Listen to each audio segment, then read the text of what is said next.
Brighton at home. You got a point there, didn't you? We did 2-2. Right, well, guess we got to do it, haven't we, sooner or later? Go on. Speak of this awful game. Right, hello, episode 3, Fulham podcast, joined again by everyone's favourite Brummy, Kane Styles. I'll say hello. Right, guys, unlucky for yesterday. Yeah, not great. Just going to be talking about the Spurs game. Where do we go from here? What does the rest of the season have in store for us? So, we both watched the Spurs game together. Yep. I mean, heartbreaking. How did you sum up Fulham's performance? Well, first of all, I think you look at the Tottenham side before kick-off. I thought if Fulham are going to beat Spurs, they'll never have a better chance to do it. You know, there's no Kane.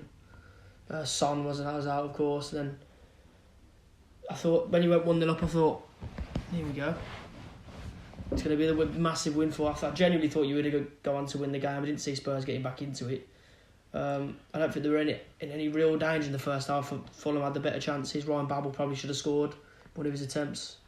And of course, when you're down that end of the table, fighting relegation as you are, proper kick in the teeth at the end, 93rd minute. I don't think it gets much worse, to be honest, given that you didn't play badly, I didn't think. I just think you didn't get the rub of the green on the day. I think that's been the story all too often this season with us, though. If you just look the week before the Burnley game, you know, he started amazing, scored after 2 minutes, played very well that first half, I thought. Completely capitulated, conceded 2 own goals. In both games against Arsenal this season, I think we've played well in both of those matches. And I think the game against Chelsea as well, the game against Liverpool where we probably should have gone 1-0 up before they scored their opener. I think it's just too much of a story of decent performance but poor result. I think the defence is to blame most of the time. Yeah. I think yesterday, Tim Ream, I don't know what he's doing for that first goal, swinging his leg at it, and he didn't get any sort of connection on the clearance, which allowed Spurs in to score. And, you know, last minute, just complete lapse of concentration. Harry Winks should never be winning. Easy cross, shouldn't be allowed to hit the cross. Should never be winning a header in the box, and Cyrus Christie should do better in closing down Nkudu, but the fact that Winks has won a header in the box against us just says it all, doesn't it? Yeah, it does. I just think at that stage of the game, and I think, you know, about a minute before that, I think Rico in goal was launching an attack to win the game. I think there was a ball, he booted the ball out of his hands, then it left you like he was chasing it at the end. Do you remember? Mitro, yeah. Yeah, I mean, didn't get what you needed in the end, and it was just unfortunate that in such circumstances, you know, given where you are, as I said, it's a proper kick in the teeth, and losing in that fashion, it would be hard for you to pick yourselves up again after that. After not playing badly for 90 minutes and then losing right at the death, I think Ranieri's got a real task at his hands to pick the side up again. And that's the thing, everyone's always saying, if anyone's going to do it, it'll be Claudio, it'll be Ranieri. He's, you know, the miracle worker. He's won the title with Leicester, he's done all this in his career. But really, under Ranieri so far, it's not been working out, has it? You know, it's people blaming him, poor substitutions yesterday. I was kind of flabbergasted at the fact he brought on Ibrahima Cisse, who's probably not appeared for Fulham in... Well, he's appeared a couple of times under Ranieri, but before that, I think the last time he played was Leeds away last season in a 0-0 draw. Strange one. And it's really weird that he's been brought back into the fold when Kevin McDonald and Stephanie Johnson aren't getting a sniff. Yeah. And they were 2 of our stand-up performers last year. Yeah.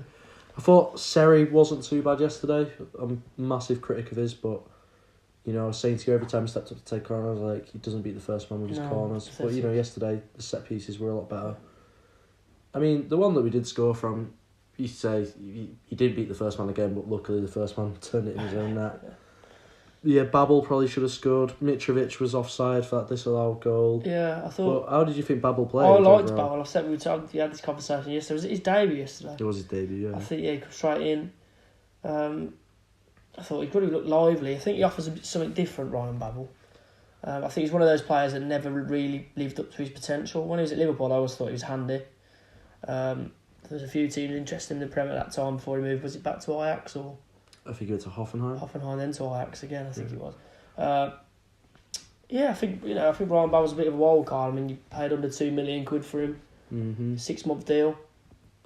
Bit of pedigree. I don't think it's a bad signing at all. I think I think he'd be surprised if you Ryan Babel. I genuinely think he's going to surprise. He surprised me yesterday. I thought like when he came in, I thought awful signing, terrible attitude. You know, you look at him, he's a player who's never ever reached his potential, flopped almost everywhere he's been. He's had a bit of a career resurgence in the Turkish league, which, with all due respect, is a weak league. And he's come in with his hair sprayed pink, famous for telling girls to grow tits on Twitter. Yeah. And then he's come in, he played really well yesterday, so I'm willing to give him a chance now. I think, you know, starting him over Sessegnon, he's a bit of a strange one. I don't know, it's obviously going to divide opinions amongst our fan base because in the eyes of many, Sessegnon can't do much wrong, but Schürrle quiet again yesterday, so I won't mind seeing Babel replace Schürrle and Sessegnon step back into the fold. Yeah. But Sessegnon yesterday, we both commented on it, said he looked a bit lost out there. I think caught offside 3 or 4 times within 20 minutes of coming on. I just think, you know, it's this season, obviously it's a big step up anyway from the Championship to the Premier League. I think because of how good he was last season, I think everyone expected here we go again. He's going to push on even more this campaign. He'll get to the bigger sides, bigger stadiums. But you got to remember, the kid's 18. Is he 18? Yeah, he's 18. He's 18 years of age. Let's not get ahead of ourselves. He shouldn't even be half as good as he is at this moment in time. And I think any criticism that he's getting isn't justified, to be honest. So yeah, I think it's unfair on Sessegnon, but we've got to remember at his age that, you know, he's going to all work at once in the Premier League for him.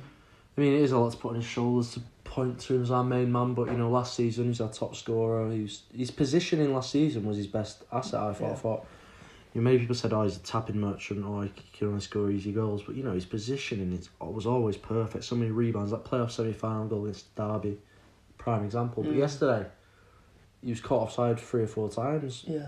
Just from routine passes forward. He wasn't even making runs and timing them wrongly. He was just I think that maybe is that a confidence thing?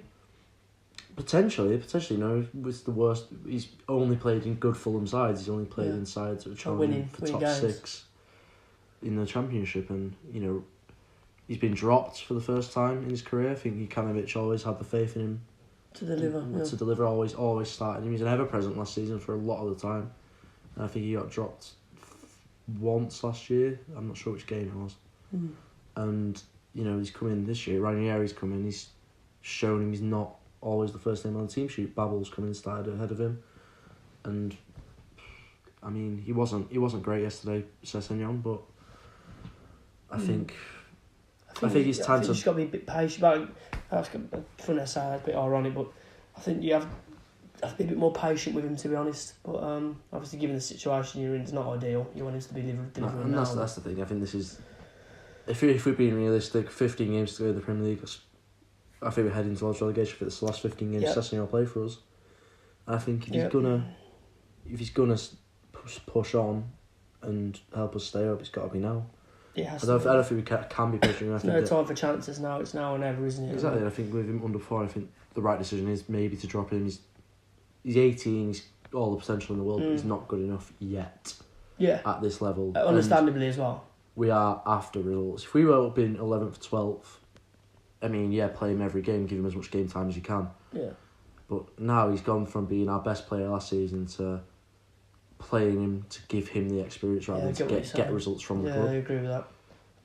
But as we say, is it 7 points adrift now? 7 points, 8. Basically 8 without goal difference. Does not look good. And who have you got? Is it Brighton away? Brighton at home next. Brighton at home. I mean, what was it? You got a point there. Yeah, we got a point in August with 2-0 up, and Mitrovic handballed in their box, and Glenn Murray scored. And Bettinelli saved a penalty. To be honest, that was probably the start of the downturn of Seri. He played very well that game, set up for goal for Schürrle, I remember. But after that, he didn't really show any sort of talent until recently. Well, I mean, let's be honest, Brighton are a decent side. Yeah. They just into life in the Premier League very well, I thought. Nick Hughes, who's a good manager, I'm a big fan of his. But you look at that, and you have to win that game. No ifs, but you have to win that game. Yeah. I mean, who have you got after that? The next 3 Palace. Then is Man United and Chelsea? Oh, wow. I think you need 4 points there. Some hard games. We've got Leicester coming up as well at some point. I mean, realistically, we need 6 points from Brighton and Palace.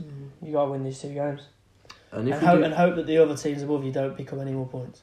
I mean, they've got tough games, but they're all going up against like top 6, 7 sides, which is, you know, handy for us. But I think it's desperation time. It is. Yeah, it is desperate. And it's just annoying. It's the 21st of January. We're recording this. Yep. And we've brought in one sign. It's Ryan Babel. It's not our attack that needed bolstering. It's our defence. Yeah, I think Sky Sports reported today Gary Cahill's not signing. That's not a deal that's coming through. Well, what I do think will happen with Fulham now, I think deadline day will be the busiest you've had in years. I would have thought. I feel like you'll be waiting for things to come up. I see it happening. I see you spending a lot of money on deadline day. We are a deadline day club. We've done it every year. In the summer we thought we were all done on deadline day. We made 5 signings. And last January we brought in Mitrovic. That changed our entire season. And we need someone who can do that.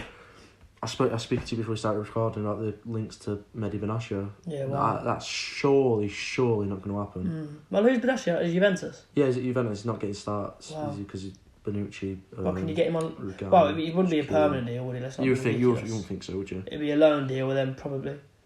I mean, that would be some signing. Yeah, it would. It would. He's Benassia's world class. That's the secret shot. He's world class. Played at World. Was he played at World Cup last year? He must have done for Morocco. Yeah, I think he did the last. He's captain of the Morocco side, isn't he? Yeah. So obviously, extreme amounts of calibre. Ranieri's got the links there, and at Juve, but if you pull that one off, then you look at it and go, wow. If you pull that, he's better. Benassia's a better player than Gary Cahill. You'd rather have Benatia than Gary Cahill. But it's leadership in it at this point of the season. Gary Cahill, and he's never played in England as well. Is he going to come straight into a poor performing Fulham side and make a difference? Exactly. He's never played in England. He's world class, but it's all the talent in the world. But I think we need another defender. I think we need a vocal defender. Alfie Mawson can be that player, but he's out injured. And I think.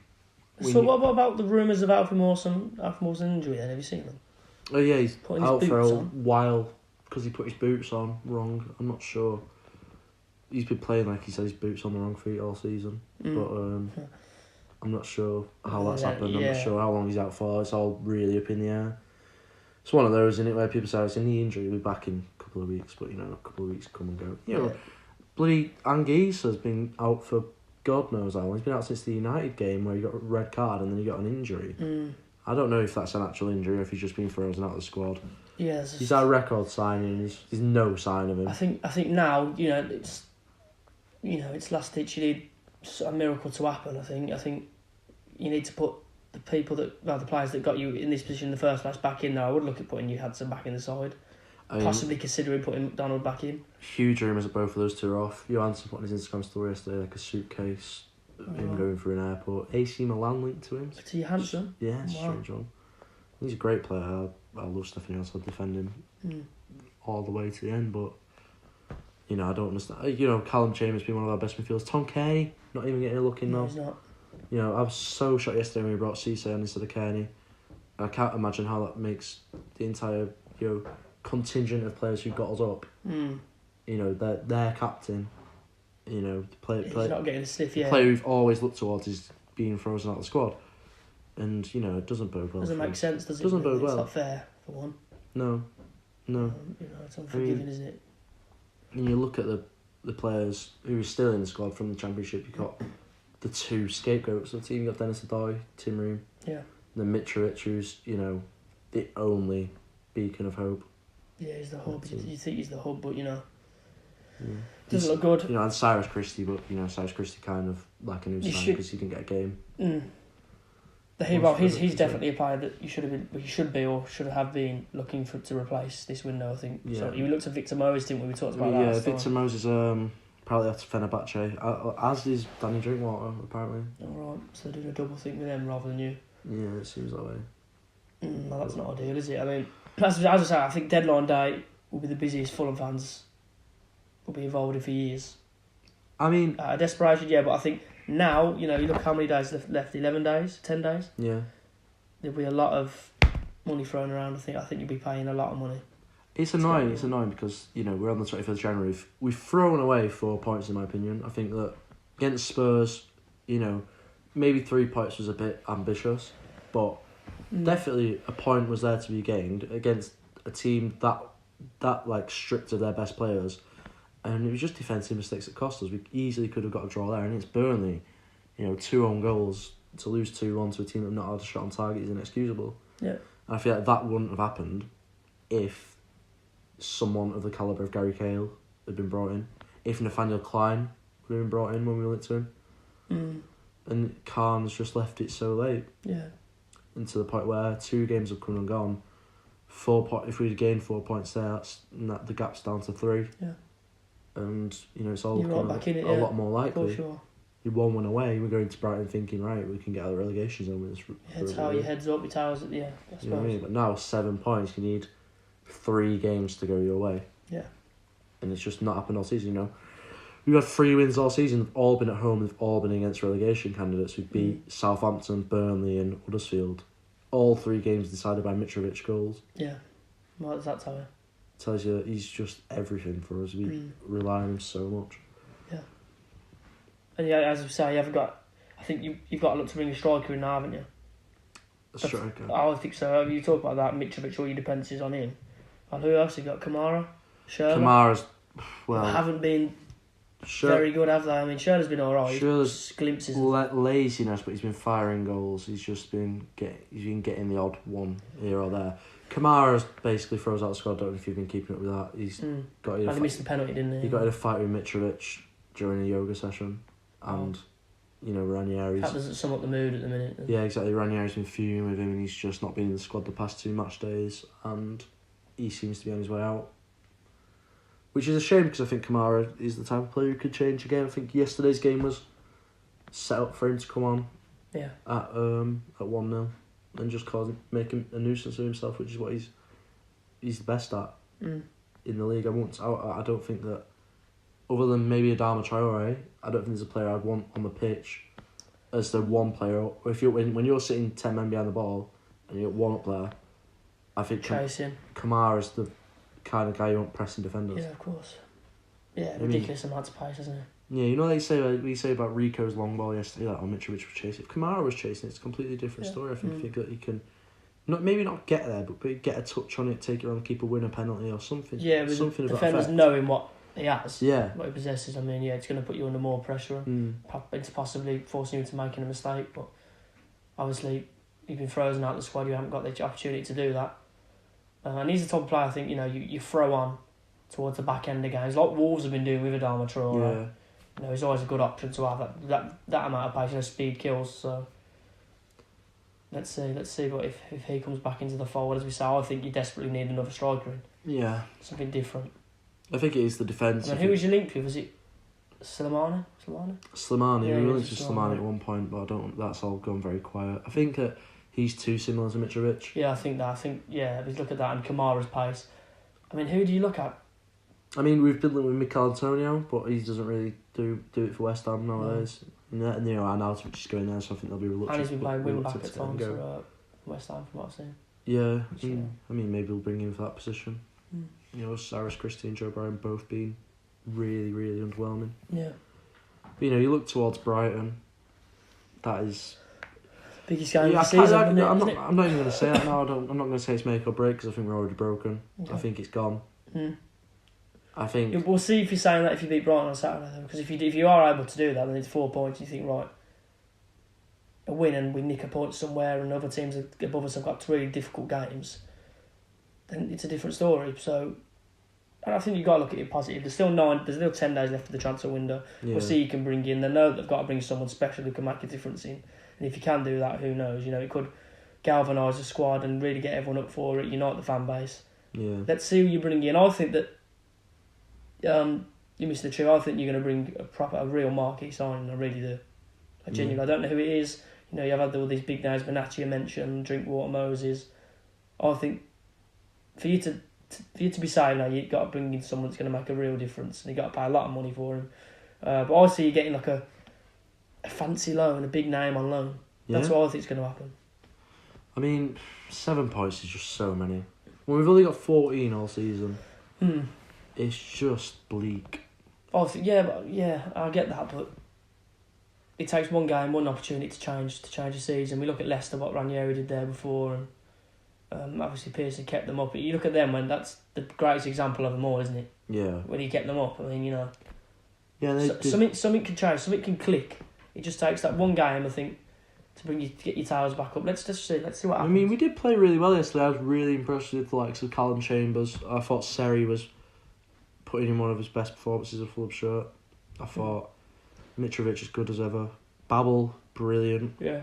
Pick of the Fulham side, I thought Babel wasn't. Yeah. It's a loss to Spurs. I mean, no one's expected the 3 points, No. but it's the way it happened. You know what I mean? It's the fashion that you lost the game in. I mean, if we'd have lost 3-0, everyone would be like, right, we got beat by a better team. It's Tottenham. Yeah. But, you know, I mean, there are positives to take out of that game. Because if we play that way against Brighton, we should win the game. We've got a great chance. But I agree. You know, talk about signings. Benassi, I don't think Benassi going to happen. I don't. I think that's a pipe dream. I think that we've been cheeky to even ask. But, you know, he's not getting a game at Juve. But, you know, he could easily get into... I think... Why would he not go to Fulham Man United or something? Well, I'll take out the position that you're in. You know, you've got a lot of money. You're based in London. You're a Premier League side. It's not an unattractive place to go. Yeah. It's not unattractive move. No, Just because you're struggling, it's not a bad place to play your football. So, you know, he'll be looking at that. There'll be players around him who are getting in front of him. And I think, you know what, I'm going to try my luck. I'll prove to them that at the end of the season I've helped Fulham survive. And he'll be looking, I think he'd look at it as a decent opportunity. Coming to England, it's a dream for many players to come and play in England, let alone London. So I look at it from that perspective, I think... There's a chance to get back in the Juve team, maybe. I don't know. I feel like I expected a lot more from our transfers so far, and I think it will happen. I think we'll make 3 or 4 signings. But it's just about who they are and making the right players to bring in. Yeah. Making players who aren't going to be a detriment to us when we're in the Championship. The last thing we want is a huge wage bill after we go down. And it'd be catastrophic, wouldn't it? Who will refuse to play. Yeah. But I think that just about wraps it up, doesn't it? You know, with the Spurs game, with the transfers, looking towards Brighton. I think, I'm going to say it now, I think that we're going to go down. I think that is done and dusted. Yeah. What do you think? You think there's any hope? I think there is. I've said this though. A lot can change in the space of a couple of weeks, and I think you got to look at be as positive as you can at this moment in time. I really do. Yeah. All right. Thanks for listening again. It's been another cracker, hasn't it, Kane? Yeah. The best 25 minutes of football talk available. If you want to plug yourself at all, Kane, now's the time. Yeah, if you can follow me on Twitter if you don't already do that. It's at Kane G Styles. I'll go follow you back. So, look. Alright, cheers. Thank you so much for listening. See you next time.